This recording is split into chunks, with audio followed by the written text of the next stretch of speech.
Praise the Lord, hallelujah. आप सबको यीशु मसीह के अति पवित्र सामर्थ्य नाम में जय मसीह की। परमेश्वर का धन्यवाद हो आज के एक और सुबह के लिए प्रभु ने हमारे जीवन में दिया। हम परमेश्वर की महिमा करते हैं। मेरे प्रियो, हम परमेश्वर को धन्यवाद देते हैं। रोमियो की पत्री के अध्ययन के अंदर में 4 अध्याय का 15वें आयत तक सफलतापूर्वक अध्ययन करने के लिए परमेश्वर ने सहायता किया। इसके लिए हम परमेश्वर को बहुत बहुत धन्यवाद देते हैं। मेरे प्रियो, रोमियो की पत्री 4 अध्याय को हमने 2 भागों में बांटा था। पहला भाग था अब्राहम विश्वास के द्वारा धर्मी घोषित किया गया। अभी हम 16 वचन से दूसरा भाग को देखने जा रहे हैं और वो भाग है अब्राहम के उदाहरण का अनुसरण करना। मेरे प्रियो, ये 16 वचन से लेकर के 25 वचन तक हम इसी विषय में देखेंगे। तो सबसे पहला बात आज हम सीखने जा रहे हैं वो 16वें वचन में है। मैं चाहता हूं हम 16 वचन को पढ़ेंगे। इसी कारण प्रतिज्ञा विश्वास पर आधारित है कि अनुग्रह की रीति पर हो, कि वह उसके सब वंशजों के लिए दृढ़ हो, ना कि केवल उसके लिए जो व्यवस्था वाला है, वरन उनके लिए भी जो अब्राहम के समान विश्वास वाले हैं।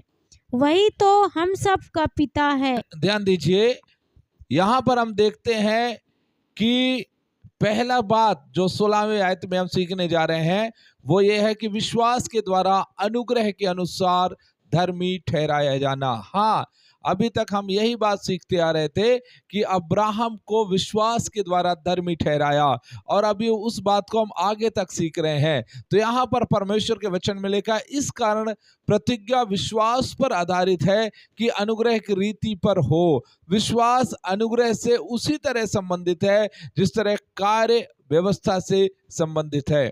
अर्थात विश्वास और अनुग्रह का संबंध वैसा ही है जैसा कार्य और व्यवस्था का संबंध है। अनुग्रह और व्यवस्था सिद्धांत है और विश्वास और कार्य वे साधन है जिनके द्वारा हम ईश्वर के साथ अपने रिश्ते के लिए उन सिद्धांतों का पालन करते हैं। तकनीकी रूप से कहें तो हम विश्वास से नहीं बचाए जाते, हम परमेश्वर के कृपा से अर्थात उसके अनुग्रह से हम बचाए जाते हैं, और कृपा विश्वास द्वारा ग्रहण की जाती है। तो देखिए, ध्यान दीजिए, ये दोनों आपस में बहुत इंटरकनेक्टेड है, विश्वास और अनुग्रह। और इसके विषय में प्रेरित यहाँ पर बात करते हैं। यह विश्वास से है, मतलब मुक्ति उद्धार विश्वास से है और कुछ नहीं। हम केवल विश्वास के माध्यम से अनुग्रह के सिद्धांत द्वारा मोक्ष प्राप्त कर सकते हैं, अर्थात उद्धार प्राप्त कर सकते हैं। अनुग्रह के कार्यों के माध्यम से प्राप्त नहीं किया जा सकता, चाहे वे पिछले कार्य हों, वर्तमान कार्य हों या वादा किए गए कार्य हों। ऐसा इसलिए है क्योंकि परिभाषा के अनुसार अनुग्रह उस व्यक्ति की किसी भी चीज की परवाह किए बिना दिया जाता है जो इसे प्राप्त करता है। अनुग्रह, पहला बात, अनुग्रह और विश्वास एक दूसरे के अनुरूप है और एक ही रथ पर साथ साथ चलते हैं, लेकिन अनुग्रह और योग्यता एक दूसरे के विपरीत है और विपरीत दिशाओं में ले जाते हैं। इसलिए परमेश्वर ने उन्हें एक साथ जोड़ना नहीं चुना। अब इस बात को समझिए कि अनुग्रह और विश्वास ये दोनों एक दूसरे का अनुरूप है, अर्थात एक दूसरे के साथ साथ चलते हैं, एक ही रथ पर सवार होकर चलते हैं, विश्वास और अनुग्रह। लेकिन अनुग्रह और योग्यता, मैंने आपको पिछले क्लास में बताया था कि अनुग्रह का मतलब जिसका हम योग्य नहीं है, जिसके हम हकदार नहीं है, वो चीजें हमको मिलना, वो हमारे लिए अनुग्रह है। अभी अनुग्रह और योग्यता, यदि हम उसके योग्य हैं तो हमको अनुग्रह की जरूरत नहीं। इसका मतलब है अनुग्रह का एक अलग दिशा है और योग्यता का एक अलग दिशा है। तो कोई भी मनुष्य, कोई भी मानव जाति इस योग्य नहीं था कि वो परमेश्वर के पास जा सके या वो उद्धार को प्राप्त कर सके या उसे मोक्ष मिल सके। लेकिन ये अनुग्रह केवल और केवल हमें यीशु मसीह के ऊपर में विश्वास करने के द्वारा मिला है। इसलिए जब हमें विश्वास के द्वारा मिला है तो आगे लिखा है कि वह सब वंश के लिए दृढ़ हो। ये केवल एक वंश के लिए नहीं, सारे वंश के लिए। प्रतिज्ञा केवल तभी सुनिश्चित हो सकता है जब यह अनुग्रह के अनुसार हो।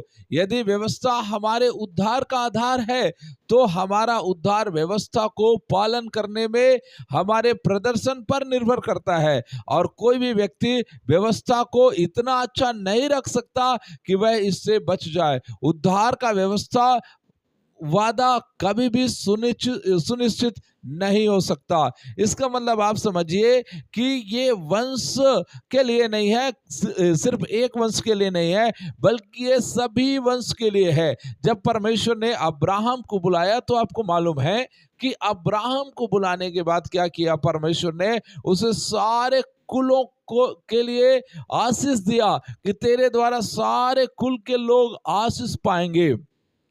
यदि प्रतिज्ञा व्यवस्था का होता तो वह मनुष्य की कमजोरी के कारण अनिश्चित होता, तो उसे पूरा करने में सक्षम नहीं है। उसके लिए भी अगला बात यदि देखें तो उसके लिए भी जो अब्राहम के समान विश्वास वाले हैं वही तो हम सबका पिता है। यहाँ पर यदि प्रभु के वचन में लिखा है वही तो हम सबका पिता है, मतलब वो हम सबका, पौलुस कहते हैं हम सबका पिता। यदि परमेश्वर के साथ हमारा संबंध अनुग्रह के अनुसार है तो ना कि खतना या व्यवस्था पालन के अनुसार, तो वह संबंध उन लोगों के लिए है जो अब्राहम के समान विश्वास रखते हैं, चाहे वे उसके वंश के ना हो, मतलब वो चाहे किसी भी वंश के हो। क्योंकि अब्राहम जब परमेश्वर पर विश्वास किया तो ये उसके लेखे में धार्मिकता गिना गया। वैसे ही आप जानिए कि कोई भी व्यक्ति यदि अब्राहम के समान परमेश्वर पर विश्वास करता है तो ये उसके लेखे में धर्मी गिना जाएगा, ये उसके लेखे में धर्मी गिना जाएगा, और वो भी धार्मिकता को प्राप्त कर लेगा, चाहे वो किसी भी वंश का क्यों ना हो। इसलिए चाहे वो खतना वाला हो या खतना रहित हो, यदि वो विश्वास करता है तो विश्वास के द्वारा वो बचाया जाएगा। यदि यहाँ पर हम देखें एक गैर यहूदी व्यक्ति, जो अन्य जाति व्यक्ति है, वो कह सकता है मैं तो यहूदी नहीं हूँ, मैं व्यवस्था का अनुयायी नहीं हूँ, परंतु मैं अब्राहम के विश्वास का अनुयायी हूँ। अर्थात समझिए, यदि वो यहूदी नहीं है, वो व्यवस्था का पालन करने वाला नहीं है, तो भी यदि वो अब्राहम के विश्वास का अनुयायी है तो अब इस बात को जानिए कि और वह भी उसी तरह बचा लिया जाएगा जैसे यीशु में विश्वास करने वाला एक यहूदी बचा लिया जाता है। अब अगला पौलुस कहता है हम सबका पिता, अर्थात हम सबका पिता। मैं चाहूंगा यहाँ पर एक वचन हम पढ़ेंगे तो थोड़ा सा क्लियर हो जाएंगे। उत्पत्ति 17 का 4 से 5। देख मेरी वाचा तेरे साथ बंधी रहेगी, इसलिए तू जातियों के समूह का मूल पिता हो जाएगा। इसलिए अब से तेरा नाम अब्राम ना रहेगा, परंतु तेरा नाम अब्राहम होगा, क्योंकि मैंने तुझे जातियों के समूह का मूल पिता ठहरा दिया है। ओके, अब यहाँ पर बड़े ध्यान से आप समझिए, उत्पत्ति 17 के 4 से 5 में दिए गए प्रतिज्ञा की पूर्ति ना केवल इसहाक के माध्यम से बल्कि अब्राहम के वंशजों में पाई जाती है, बल्कि विशेष रूप से हम सब के पिता होने की उसकी भूमिका में जो विश्वास करते हैं, और ये विश्वासी स्वर्ग के नीचे हर एक देश में आते हैं। इस बात को आप समझिए कि जब वहां पर परमेश्वर प्रतिज्ञा करता है उसके लिए तो कहता है तू अब्राहम नहीं, तू अब्राहम होगा, मतलब बहुतों का पिता होगा, बहुत सारे वंशों का पिता होगा, ना केवल तू यहूदियों का पिता होगा बल्कि बहुत सारे वंश का पिता होगा। आज आपको मालूम है कितने लोग आज अब्राहम को अपना पिता मानते हैं। पहला बात, यहूदी लोग अब्राहम को अपना पिता मानते हैं। दूसरी बात कि जितना विश्वासी लोग हैं, मसीही लोग, उन लोग भी अब्राहम को अपना पिता मानते हैं। तो अब देखिए कि सब लोग आज अब्राहम को अपना विश्वास का मूल पिता मानते हैं। तो ये सिर्फ इसलिए हुआ क्योंकि परमेश्वर उसके विषय में प्रतिज्ञा किया था। तो अगला बात हम सीखेंगे 17 से 18 वचन। जैसा लिखा है, मैंने तुझे बहुत सी जातियों का पिता ठहराया है। उस परमेश्वर के सामने जिस पर उसने विश्वास किया, और जो मरे हुओं को जिलाता है, और जो बातें हैं ही नहीं उनका नाम ऐसा लेता है कि मानो वे हैं। उसने निराशा में भी आशा रख कर विश्वास किया, इसलिए कि उस वचन के अनुसार कि तेरा वंश ऐसा होगा, वह बहुत सी जातियों का पिता हो। ओके, अब यहां पर आप देखिए दूसरा बात हम लोग सीख रहे हैं, उस परमेश्वर की जीवन देने वाली शक्ति पर अब्राहम विश्वास करता है। वो परमेश्वर जो जीवन देने वाली उसके पास पावर है, सामर्थ है, उस पर विश्वास करता है। तो यहां पर पौलुस कहता है मैंने तुझे बहुत सी जातियों का पिता ठहराया। पौलुस अपने लेख के अंदर में पुराने नियम की बातों को इस्तेमाल करता है। अब यहां पर हम देखते हैं कि जैसे अब्राहम को कई राष्ट्रों का भौतिक पिता बनाने के लिए एक अलौकिक जीवन देने वाला कार्य करना पड़ा, वैसे ही उसे कई राष्ट्रों का आध्यात्मिक पिता बनाने के लिए भी एक अलौकिक जीवन देने वाला कार्य करना पड़ा। अभी अब्राहम को देखिए तो अब्राहम ना केवल यहूदियों का या इजरायलियों का पिता है, बल्कि वो पूरे भूमंडल में जितने लोग विश्वास करते हैं प्रभु यीशु मसीह में, उन सारे लोगों का, सारे विश्वासियों का मूल पिता है। तो अब्राहम के जीवन में दो प्रकार की बातें, पहला बातें हम देखते हैं वो ये है कि वो भौतिक पिता, और भौतिक पिता बनने के लिए परमेश्वर ने क्या किया, उसको अलौकिक जीवन प्रदान किया। कैसे अलौकिक जीवन, आगे हम इसको देख सकते हैं कि उसका जो शरीर था वो मरी हुई शरीर, उसकी पत्नी का जो गर्भ था वो मृत गर्भ, उसके द्वारा परमेश्वर ने उसके लिए संतान उत्पन्न किया। दूसरी बात हम देखते हैं आध्यात्मिक पिता बनाने के लिए परमेश्वर ने उसे अलौकिक जीवन दिया, और वो ये है कि उससे वायदा किया कि तुम्हारे द्वारा पृथ्वी के सभी कुल के लोग आशीष पाएंगे, तू बहुतों का पिता होगा। अगला बात देखते हैं, लेकिन जो मरे हुओं को जिलाता है और जो बातें है ही नहीं उनका नाम ऐसे ले लेता है मानो वो है। परमेश्वर के ये कार्य उन वस्तुओं को गिनने की उसकी योग्यता को प्रदर्शित करता है जो है ही नहीं, जैसे कि हमारी धार्मिकता। हाँ, हमारी धार्मिकता है ही नहीं। क्यों नहीं है? क्योंकि हम तो पापी हैं, हम गुनहगार हैं, हम अधर्म हैं और है ही नहीं, लेकिन फिर भी वो है, ऐसे परमेश्वर हमें धार्मिक रूप से गिनता है या धर्मी हमें ठहरा देता है। और ये किस लिए? ये सिर्फ इसलिए क्योंकि हम प्रभु यीशु मसीह पर विश्वास करते हैं। मैंने आपको बताया यदि परमेश्वर सारा के मृत गर्भ को जीवन में बुला सकता है तो वह उन लोगों को भी जो अपने अपराधों और पापों के कारण मरे हुए हैं यीशु में नए जीवन में बुला सकता है। आमीन, हालेलुया, प्रेज द लॉर्ड। कितना अद्भुत परमेश्वर है। इफिसियों की पत्री 2 अध्याय उसके पहले आयत को आप पढ़िए। उसने तुम्हें भी जिलाया जो अपने अपराधों और पापों के कारण मरे हुए थे। यहां पर देखिए कि वो परमेश्वर आपको और मुझे जिलाया जब हम अपने अपराध और अपने पाप के कारण मरे हुए थे। ठीक उसी तरह जिस तरह अब्राहम और सारा शारीरिक रूप से मर चुके थे, उनका संतान होना मुश्किल था, लेकिन परमेश्वर ने उसके द्वारा जब संतान उत्पन्न किया तो उसी तरह आप और मैं मरे हुए थे, आपको और मुझे परमेश्वर ने नया जीवन के लिए बुलाया। कितना अच्छा परमेश्वर है, कितना अद्भुत परमेश्वर है। जब परमेश्वर मेरे बारे में धार्मिक, न्याय संगत, महिमावान, पवित्र, शुद्ध और संत के रूप में बात करता है तो मुझे बहुत सुकून मिलता है। परमेश्वर ऐसे चीजों के अस्तित्व में आने से पहले ही उनके बारे में बात कर सकता है क्योंकि वह जानता है कि वे अस्तित्व में आएगी। इस बात को थोड़ा आप समझिए कि परमेश्वर उन बातों को लेकर, जब आप पापी हैं, आप अधर्मी हैं, हम गुनहगार हैं, तो भी परमेश्वर हमारे विषय में कितना अच्छा बात करता है।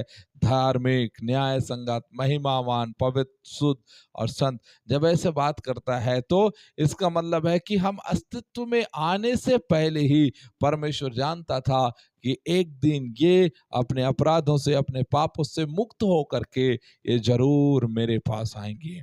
उसके बाद हम देखें तो लिखा है उसने निराशा में भी आशा रख करके विश्वास किया। निराशा में आशा रख करके विश्वास किया। यह जीवन देने वाली शक्ति अब्राहम में पूरी हुई क्योंकि उसने विश्वास किया था। यह शक्ति स्वाभाविक और आध्यात्मिक रूप से स्पष्ट थी। अब यहां पर अब एक बात को आप समझिए। अब्राहम का उदाहरण हमें विश्वास की प्रकृति को समझने में भी मदद करता है। अब्राहम के बेटे इसहाक का गर्भाधान एक चमत्कार था, लेकिन यह एक बेदाग गर्भाधान नहीं था। अब्राहम के विश्वास का मतलब यह नहीं था कि उसने कुछ नहीं किया, बस सारा के गर्भ में एक बच्चे को बनाने के लिए परमेश्वर का इंतजार किया। अब्राहम और सारा ने वैवाहिक संबंध बनाए और चमत्कारी परिणाम के लिए परमेश्वर पर भरोसा किया। यह हमें दिखाता है कि विश्वास का मतलब कुछ भी नहीं करना नहीं है, बल्कि परमेश्वर पर भरोसा और निर्भरता के साथ सब कुछ करना है। इस बात को थोड़ा आप समझने की कोशिश करिए कि कई बार हमको लगता है कि केवल विश्वास करना नहीं है। यहाँ पर हम देखते हैं कि अब्राहम और सारा का जो संबंध है, तो केवल अब्राहम ऐसा नहीं है कि केवल वो इंतजार कर रहा था कि एक दिन उसके गर्भ में बच्चा आएगा और हम जो है उसको ले लेंगे या फिर उसके द्वारा आनंदित हो जाएंगे, ऐसा नहीं है। बल्कि क्या किया, उन्होंने उनसे शारीरिक जो वैवाहिक संबंध है वो सब बनाया और परमेश्वर ने अद्भुत रूप से अब्राहम और सारा को संतान इसहाक के रूप में संतान दे दिया। वैसा ही आप और मैं भी हमें सोचना है कि विश्वास का मतलब कुछ भी नहीं करना नहीं है, बल्कि विश्वास का मतलब है हमें परमेश्वर पर भरोसा करना, परमेश्वर पर निर्भर रहना और परमेश्वर के लिए ही काम करना है।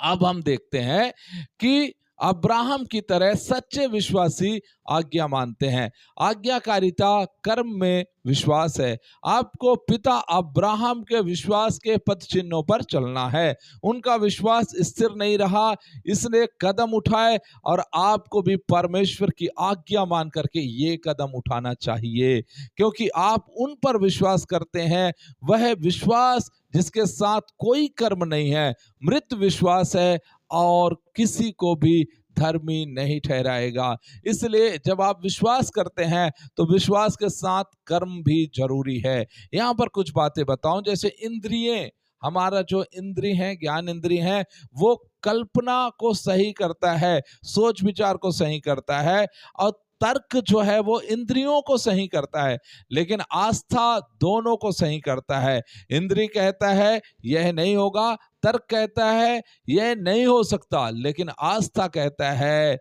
यही होगा, यह हो सकता है और होगा भी, क्योंकि मेरे पास इसके लिए एक प्रतिज्ञा है। तो वो है आस्था। जब आप और मैं हम यीशु मसीह पर विश्वास करते हैं, हम यीशु मसीह पर आस्था करते हैं, तो यस, ये होगा और जरूर होगा ऐसा, क्योंकि हमारे बॉडी हो सकता है कि वो कहे नहीं हो सकता है, हमारा तर्क हो सकता है कि कहे नहीं हो सकता है, लेकिन एक बात को ध्यान दीजिए, यदि परमेश्वर चाहे तो जिस पर हम आस्था रखते हैं, जिस पर विश्वास करते हैं, वह कहता है हो सकता है और जरूर होगा। और इसको हमने अब्राहम के जीवन में हमने देख लिया। आगे हम 19 वचन से हम पढ़ेंगे, जहां पर हम अब्राहम के विश्वास के चरित्र के विषय में देखेंगे। वह जो 100 वर्ष का था, अपने मरे हुए से शरीर और सारा के गर्भ की मरी हुई किसी दशा जानकर भी विश्वास में निर्बल ना हुआ और ना अविश्वासी होकर परमेश्वर की प्रतिज्ञा पर संदेह किया, पर विश्वास में दृढ़ होकर परमेश्वर की महिमा की और निश्चय जाना कि इस बात की उसने प्रतिज्ञा की है वह उसे पूरा करने में भी सामर्थ है। इस कारण यह उसके लिए धार्मिकता गिना गया। अब्राहम के विश्वास का चरित्र। विश्वास में निर्बल ना हुआ। अब्राहम का विश्वास मजबूत था, लेकिन उसे विश्वास भी किया गया था। अर्थात इस बात को समझिए कि अब्राहम के विश्वास के चरित्र के अंदर में देखते हैं कि विश्वास में निर्बल नहीं हुआ। अब्राहम का विश्वास मजबूत था, लेकिन उसे मजबूत भी किया गया। उसका विश्वास मजबूत था। विचार यह प्रतीत होता है कि अब्राहम अपने विश्वास में मजबूत हुआ था, लेकिन पौलुस का यह भी मतलब हो सकता है कि अब्राहम अपने विश्वास से मजबूत हुआ था। निसंदेह दोनों ही बातें सत्य थी और दोनों ही बातें एक जैसा ही है कि हम अपने विश्वास से मजबूत हो सकते हैं या फिर हम अपने विश्वास को मजबूत कर सकते हैं। हमें विश्वास में कितना मजबूत होना चाहिए प्रिय भाई। यदि हम सच्चा विश्वासी हैं तो थोड़ा विश्वास भी तुम्हें बचा सकता है, लेकिन इसके लिए तुम्हें कई कारणों से यह बढ़ाना चाहिए। एक बार ऐसा हुआ, प्रभु यीशु मसीह जब अपने चेलों को शिक्षा दे रहे थे क्षमा के विषय में, तो उसके चेले लोग आकर कहते हैं, हे प्रभु हमारा विश्वास बढ़ा। क्योंकि हमारा विश्वास को बढ़ाने के लिए हम बहुत सारे उपाय कर सकते हैं। हम प्रभु के वचन को पढ़ेंगे तो हमारा विश्वास बढ़ेगा, हम प्रभु से प्रार्थना करेंगे तो हमारा विश्वास बढ़ेगा, हम प्रभु के कार्यों को देखेंगे तो हमारा विश्वास बढ़ेगा, हम गवाहियों को सुनेंगे तो हमारा विश्वास बढ़ेगा। तो इसलिए हमको हमारे विश्वास को बढ़ाने के लिए हमको कार्य करना चाहिए, बढ़ाते रहना चाहिए। स्पर्जन आप जानते थे कि प्रचारकों को विशेष रूप से विश्वास में मजबूत होने की आवश्यकता है। उन्होंने कभी कभी इस क्षेत्र में अपने संघर्षों को मंच से साझा किया, लेकिन यह स्पष्ट करना चाहते थे कि विश्वास में उनके संघर्षों को कभी भी शामिल नहीं किया जाना चाहिए। प्रिय श्रोताओं, जब भी हम शिक्षकों में से किसी को भी संदेह करते और डरते हुए पाते हैं तो हम दया ना करें, बल्कि हमें डांटें। हमें संदेह के महल में रहने का कोई अधिकार नहीं है। कृपया हमें वहां ना रखें। जहां तक मसीह का अनुसरण करते हैं वहां तक हमारा अनुसरण करें, लेकिन अगर हम निराशा के भयानक दलदल में फंस जाते हैं तो आए और यदि आवश्यक हो तो हमारे सिर के बालों से हमें पकड़ करके बाहर निकालें, क्योंकि आप स्वयं उसमें ना फंसे। तो इस तरह वो बताते हैं कि हमको विश्वास में बहुत मजबूत होना चाहिए, और जब हमारा विश्वास डगमगाता है तो आप हमें वहां से निकालने की कोशिश करिए। हम वहां से आप खींच करके निकालिए, वहां से आप जरूरी है कि हमको निकालिए, क्योंकि एक व्यक्ति यदि विश्वास में विश्वास जो है उसके जीवन से जब जाने लगेगा तो जैसे जैसे विश्वास खत्म होगा वो प्रभु से दूर होगा। इसलिए जरूरी ये है कि हमारा विश्वास जो है वो मजबूत होना चाहिए। यहाँ पर हम देखते हैं अब्राहम के जीवन में विषम परिस्थितियां आने के बाद भी अब्राहम विश्वास में निर्बल नहीं हुआ।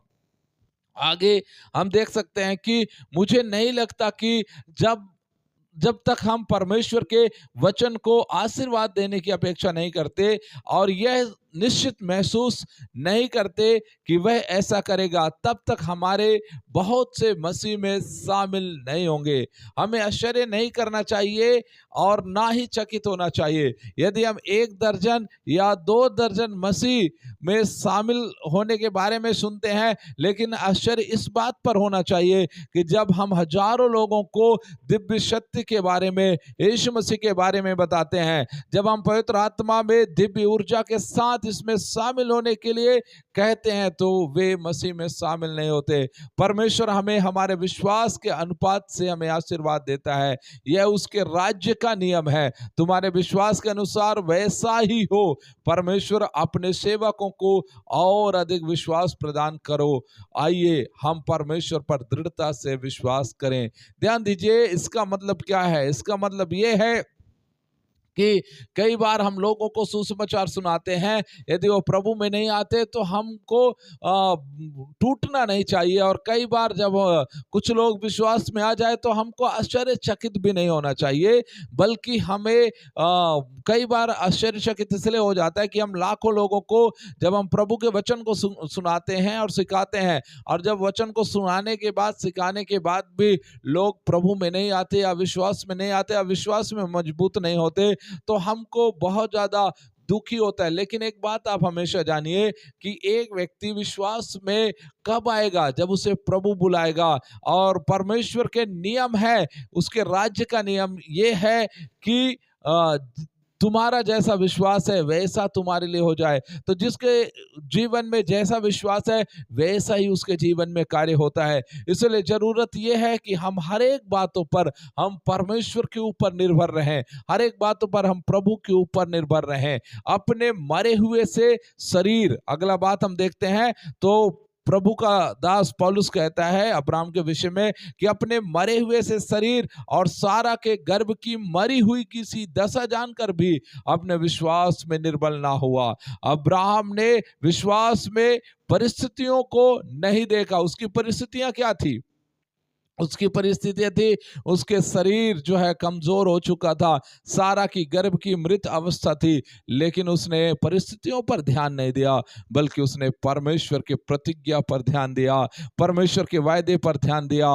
मेरे भाइयों और बहनों, मुझे सुनने वाले लोगों, आप ध्यान दीजिए, आप कहां पर ध्यान देते हैं? क्या आज भी अपने परिस्थितियों पर ध्यान देते हैं? यदि आज आप दुखी हैं, आप परेशानी में हैं, आप कर्ज में हैं, आप लाचारी में हैं, आपके जीवन में दुख, तकलीफ, समस्याएं हैं, परेशानियां हैं, क्या आप उसमें फोकस करते हैं? यदि आप ध्यान उसमें दे रहे हैं तो आज ही आप उधर से अपना ध्यान को हटा करके आप परमेश्वर के प्रतिज्ञाओं के ऊपर ध्यान दीजिए। अब्राहम जो है विषम परिस्थितियों में भी वो प्रतिज्ञाओं के ऊपर में ध्यान देता था, और यही कारण है कि अब्राहम को परमेश्वर आशीष दिया।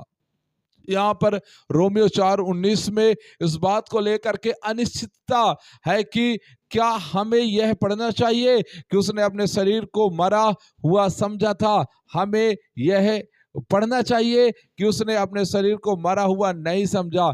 दोनों में से कोई भी संभव है। हालांकि दूसरा विकल्प बेहतर लगता है कि उसने अपने शरीर को मरा हुआ नहीं समझा, अर्थात उसने अपने विश्वास में निर्बल नहीं हुआ और ना अविश्वासी होकर परमेश्वर की प्रतिज्ञा पर संदेह किया।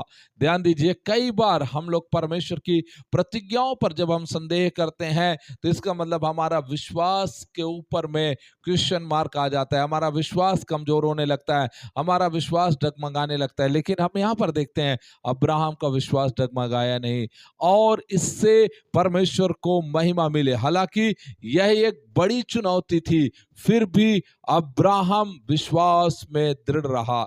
जब कोई विवाद नहीं होता तो यह सच है कि जैसा मैंने कहा, कोई भी इस बात से इनकार नहीं कर सकता कि ईश्वर सब कुछ कर सकता है। लेकिन जैसे ही कोई चीज ईश्वर के वायदे के मार्ग में बाधा डालती है तो हम ईश्वर की शक्ति को उसकी श्रेष्ठता के नीचे गिरा देते हैं। तो जब जब आप और मैं हम उस पर संदेह करते हैं, हम परमेश्वर की श्रेष्ठता को नीचे गिराते हैं।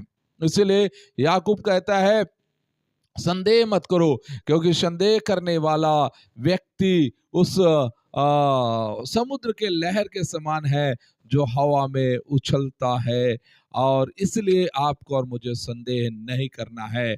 अगला बात है कि निश्चय जाना कि जिस बात की उसने प्रतिज्ञा की है वह उसे पूरा करने में भी सामर्थी है। आप इस बात को जानिए कि परमेश्वर जिस बात की प्रतिज्ञा किया है वो परमेश्वर निश्चय उस बात को पूरा करने के लिए सामर्थी है। वो मनुष्यों के समान झूठ बोलने वाला परमेश्वर नहीं है, बल्कि वो जो कहता है उसको जरूर करता है। अब्राहम का विश्वास इसलिए आया क्योंकि वह पूर्णतः आश्वस्त था कि परमेश्वर ने जो प्रतिज्ञा की थी उसे पूरा करने में वह सामर्थी है। क्या आपका परमेश्वर बहुत छोटा है? अब्राहम का परमेश्वर जो वादा करता था उसे पूरा करने में सक्षम था, और अब्राहम इस बात में पूरी तरह आश्वस्त था।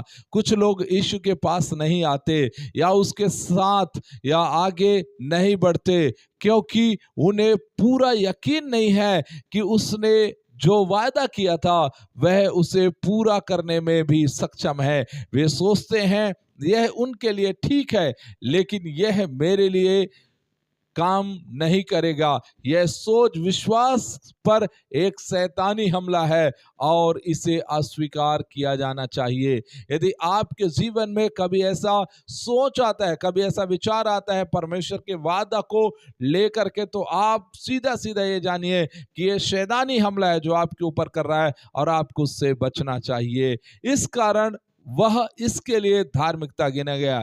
इस प्रकार का विश्वास परमेश्वर के कार्य को होते हुए देखता है। यह परमेश्वर के कार्य को तत्काल अर्थात इसहाक का जन्म प्रतिज्ञा की पूर्ति में हुआ और अनंत काल धार्मिकता के लिए उसके लिए गिना गया।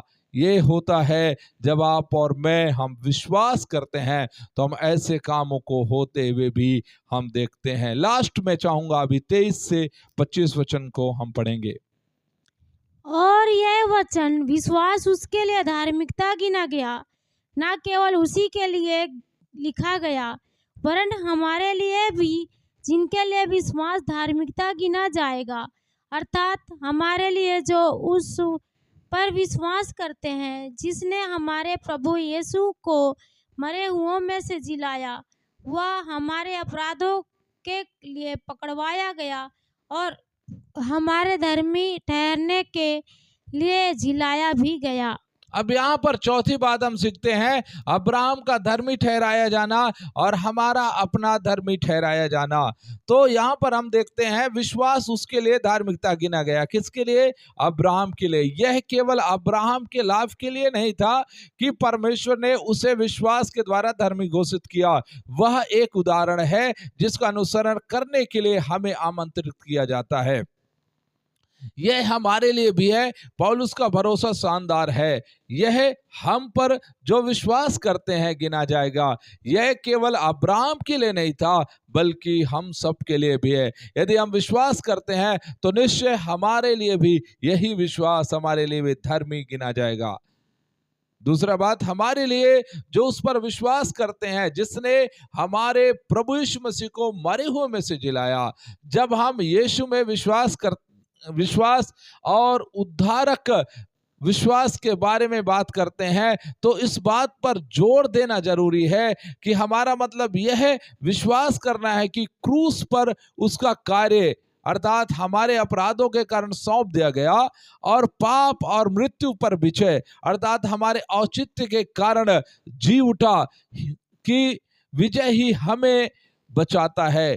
कई झूठे विश्वास हैं जो कभी नहीं बचा सकते और केवल यीशु ने क्रूस पर और खाली कब्र के माध्यम से जो पूरा किया उस पर विश्वास ही आपको और मुझे बचा सकता है। इसलिए आपको विश्वास करना चाहिए कि यीशु ने क्रूस पर जो काम किया और आज भी वो खाली कब्र है, ये हमारे विश्वास का एक बहुत बड़ा सबूत है और आपको और मुझे विश्वास करना चाहिए। मैं कुछ बातें बता देता हूं।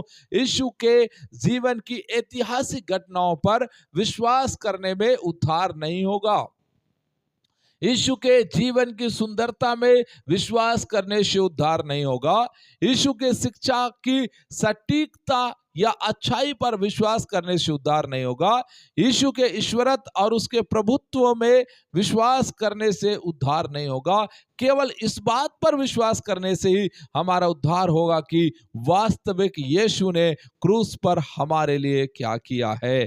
तो इसलिए इस बात को आप अपने जीवन में बसाना है। यही आपके विश्वास का मूल होना चाहिए कि यीशु मसीह क्रूस पर आपके लिए क्या किया, हमारे औचित्य के कारण जी उठा।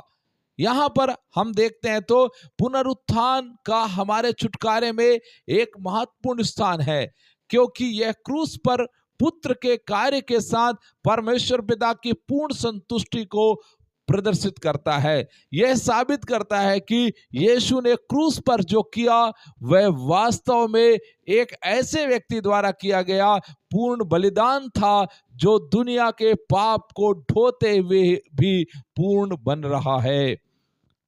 पहली बात इसमें देख सकते हैं, हमारे अपराधों के कारण सौंप दिया गया। इसको यूनानी भाषा में बोलते हैं पैराडिडोमी। इसका मतलब है कि लोगों को जेल में डालने या उन्हें न्याय के हवाले करने के लिए किया जाता है। यहाँ यह परमेश्वर पिता के न्यायिक कार्य के बात करता है, जो परमेश्वर पुत्र को न्याय के हवाले करता है, जिसके लिए मानवीय पाप के लिए दंड की भुगतान करना आवश्यक था, और यीशु ने वही आपके लिए और मेरे लिए किया है। उसने हमारे पाप के लिए जो दंड सहना था, उस दंड को उसने सहा है, उसने भुगतान किया है। दूसरी बात, यीशु के पुनरुत्थान में हमेशा उसकी बलिदान पूर्ण मृत्यु शामिल होती है, लेकिन यह उनकी मृत्यु की सर्व पर्याप्तता को सामने लाता है। यदि मृत्यु ने उन्हें पकड़ लिया होता तो वे असफल हो जाते। चूंकि वे मृत्यु में से जी उठे, इसलिए उनका बलिदान पर्याप्त था। परमेश्वर ने उन्हें जीवित करके इस पर अपनी मुहर लगाई कि वो मृतकों में से जिंदा हो गया, अर्थात वो जीवित हो गए, उन्होंने मृत्यु को हरा दिया। अगला बात, तीसरा बात, मसीह ने अपनी मृत्यु और दुख भोग के द्वारा हमारे औचित्य अर्थात कानूनी जो हमारे ऊपर में दंड था उसको खत्म किया और उद्धार के लिए सद्गुणी कार्य किया। लेकिन हमारे संबंध में इसकी प्रभावकारिता और पूर्णता उसके पुनरुत्थान पर निर्भर करती है। यह एक वचन पूरे सुसमाचार का संक्षिप्त रूप है। चौथा बात, इस अध्याय में पौलुस ने स्पष्ट रूप से प्रदर्शित किया कि किसी भी तरह से पुराना नियम विश्वास के माध्यम से अनुग्रह द्वारा उद्धार के सुसमाचार का खंडन नहीं करता है। इसके बजाय सुसमाचार पुराने नियम की पूर्ति है और अब्राहम विश्वास के माध्यम से न्याय संगत अर्थात धर्मी, यही हमारा आदर्श है। मेरे प्रियो, आज आपको और मुझे जानना चाहिए कि हमारा विश्वास के द्वारा ही हम बचाए जाते हैं। तो आज हमने 16 वचन से लेकर के 25 वचन तक हमने 4 बातें सीखा। सबसे पहला बात, विश्वास के द्वारा अनुग्रह के अनुसार धर्मी ठहराया जाना। दूसरा बात हमने सीखा कि उस परमेश्वर की जीवन देने वाली शक्ति जिस पर अब्राहम विश्वास करता था। तीसरा बात हमने सीखा कि अब्राहम के विश्वास के चरित्र के बारे में हमने सीखा। और चौथा बात हमने सीखा कि अब्राहम को धर्मी ठहराया जाना और हमारा अपना धर्मी ठहराया जाना।